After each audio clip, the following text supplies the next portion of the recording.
4.1.5 Radyo Lingkod Bayan.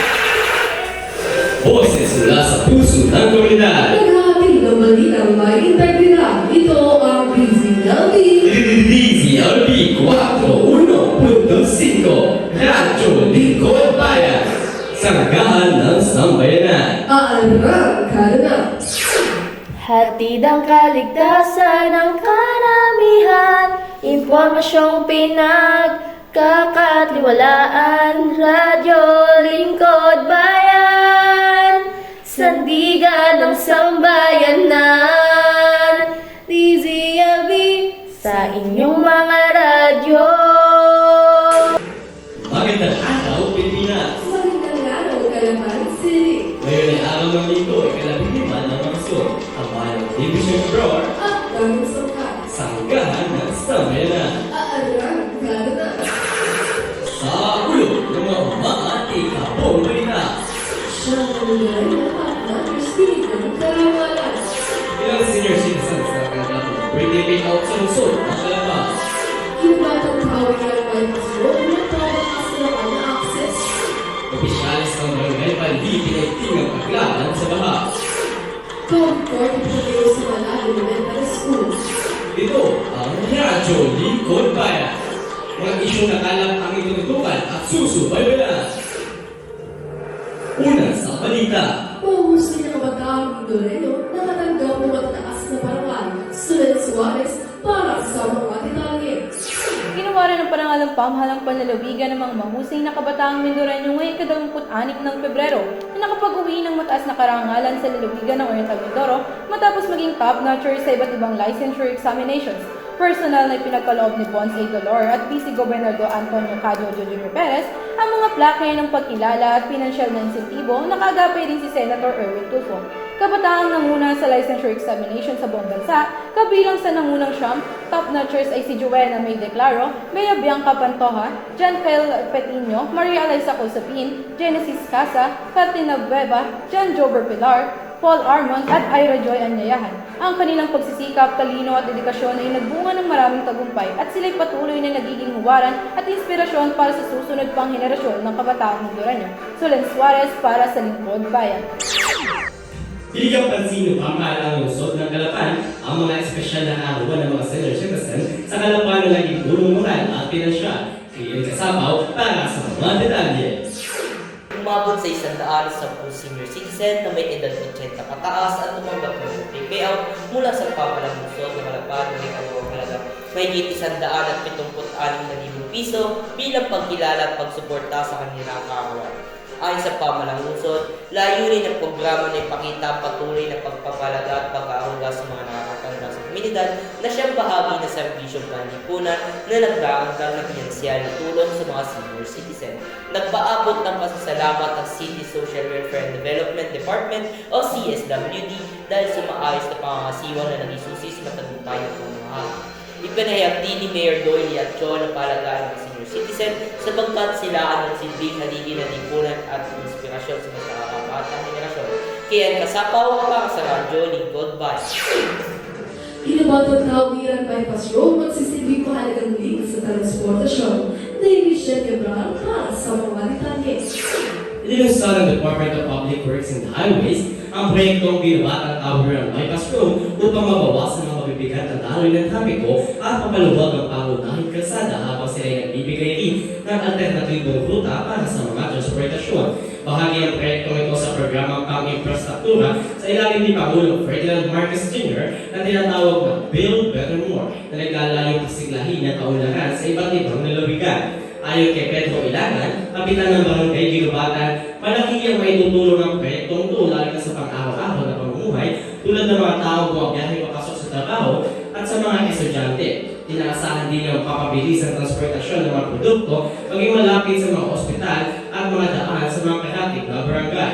Bagamat may mga ilang bahagi na dumaan sa pagsasaayos at koordinasyon kaugnay ng right of way, sinisikap ng mga kinauukulan na matiyak ang maayos at ligtas ang pagkakatapos ng proyekto bago ito tuloy ang buksan para sa publiko. Division Report para sa Radyo Lingkod Bayan. At magbabalik ang DZLB. Radyo Lingkod Bayan. Makalipas lamang isang paalala. Mabuhay mahal na, siguraduhin maayos ang pila at panatilihin ang disiplina habang nasa morning assembly.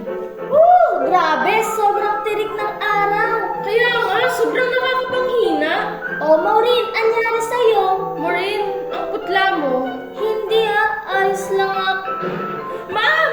Ma'am! Nahimatay po si Maureen! Hala, Aisha, huwag kayo magpanic, class. Dalhin agad natin siya sa clinic. Ma'am! Ayos lang po ba siya? Maagapan rin yun. Posible kasi dulot yun ng init at dahil kinulang siya sa tubig. Kaya kayong mga anak, mag-ingat kayo ngayong tag-init na. Opo, ma'am. Sa panahon ng tag-init, ingat at kalusugan ay aming uunahin.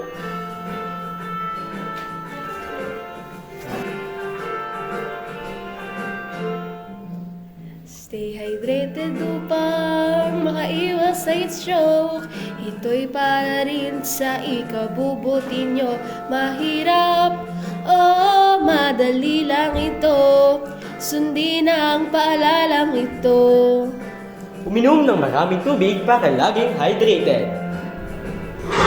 At may babalik ang DZLB 4.1.5 sa inyong mga radyo.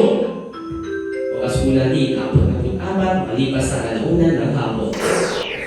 Mas pinaigting ng barangay palhi ang mga hakbang at solusyon laban sa baha dahil mas makay para sa balita. Pag ito ang susunod muli sa mga prioridad ng barangay Palhi, matapos mga kwentuhan ng mga residente sa Sitio La Mesa at Sitio Iloilo tuwing may malakas na pagulan. Ayon kay Barangay Councilor Sheila Adela, ilan sa mga pangunahing hakbang ay sinasagawa ng barangay ay ang maigpit na pag-monitor sa mga iligal na pagbabakot na nakaharang sa natural na daluyan ng tubig. Ipinapatupad din ng barangay ang mga pangmatagalang hakbang upang masiguro ang maayos na daloy ng ilog at may iwasan ng pagkakabaw nito. Habang kasalukuyang pinag-uusapang koordinasyon sa mga ikinauukulang ahensya para sa epektibong solusyon. Dagdag pa niya, patuloy ang paalala sa mga pamilyang malapit sa ilog tuwing may malakas na pagulan at sumunod sa mga tagubilin ng barangay kabilang na ang agarang paglikas. Danang Sangkay para sa Radyo Lingkod Bayan. Proyekto ng overcourt sa paaralan ng Malad ay isasagawa para sa kapano ng mga mag-aaral at guro nito. Moen Estrella para sa mga detalye. Bagong covered court ay pinapatayo sa mababang paaralan ng Malad sa tulong ni Gobernador Bols Dolor at iba pang opisyal ng barangay. Ang proyektong ito ay sinimula noong 11 ng Pebrero taong kasalukuyan at tinatayang matatapos ngayong darating na Mayo. Ayon kay Ma'am Raylene Alveira, isang guro sa paaralan, ito'y makakatulong hindi lamang sa mga estudyante, kundi maging sa mga guro na naglalayong magkaroon ng palaruan ang mga bata at siyang magagamit sa mga mahalagang okasyon ng paaralan. Bukod dito, humihiling ang paaralan ng karagdagang silid-aralan, klinika at parking lot upang matugunan ang patuloy na pagdami ng mag-aaral at mapabuti ang serbisyong iniaalok ng paaralan. Maureen Austria para sa Radyo Lingkod Bayan. At para naman sa balitang showbiz! Isang kapanapanabik na labanan para sa kultura at corona ay inaabangan para sa nalalapit ng Bukian ng Luzon ng Calapan 2026. Ayan ang chika ni Julia Andres. Handang-handa ng magpasiklab ang 15 kandidata ng mutya ng lungsod ng Calapan upang ipamalas ang kanilang angking talino, talento at advokasya para sa lungsod. Inaasa ng Magarbo production numbers, eleganting evening gowns at makabuluhang sagutan sa question and answer portion na magbibigay ng inspirasyon sa bawat Calapeño. Gaganapin ang coronation night bilang bahagi ng selebrasyon ng Cala Festival kung saan tampok ang kultura at pagkakakilala ng lungsod. Sa huli, isang magwawagi at kokoronahan bilang mutya ng lungsod ng Calapan 2026 sa gabi ng 19 ng Marso ay magsisilbing mukha ng dangal at ganda ng bawat Calapenya. Julia Delen, inyong chika-chika donut!